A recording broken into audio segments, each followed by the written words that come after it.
I have 2 scripts for coronavirus-related videos, and I was trying to think of something random to put in the middle to break them up. Something random.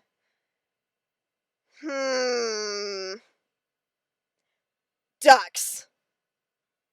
Gotta love them. Talk about a spectacularly random animal. People worry too much about how to start text conversations. Concerned about a cool opener for sliding into someone's DMs? Well, have I got a solution for you! Duck. Send a duck emoji. And, listen close here, here's the crucial part. Send nothing else.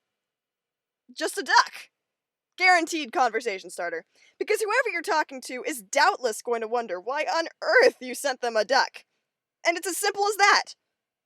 Note, I said guaranteed, but don't hold me to that.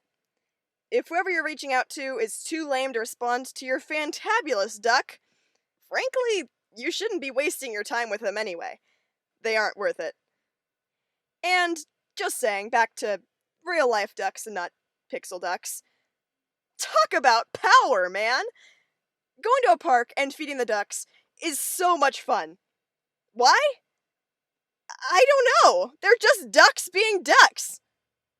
People say, be yourself. But no. Be a duck. That way, people will literally go out of their way just to feed you.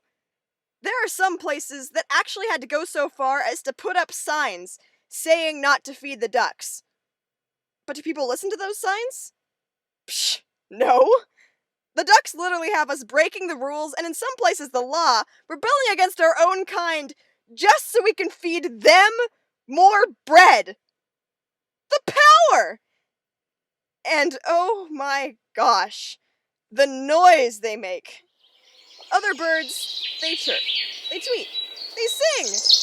And then there's ducks. Why? I don't think this is thought about enough. Why on earth do they sound like strangled high-pitched whoopee cushions? I don't understand, and yet I love it! Way more than I should! But think about it. Other birds will tweet, sing, or scream in the morning and wake you up. Rude! But when was the last time you got woken up super early by a duck? That's what I thought. So you should be thankful to ducks, the most courteous of birds. Well, courteous most of the time. I heard tell of a confrontation a few years back when a duck walked up to a lemonade stand, and they didn't have any grapes. It got ugly. And very repetitive. And you probably have it stuck in your head now. You're welcome. But yes, let me know your thoughts on ducks in the comments below. And stay spontaneous.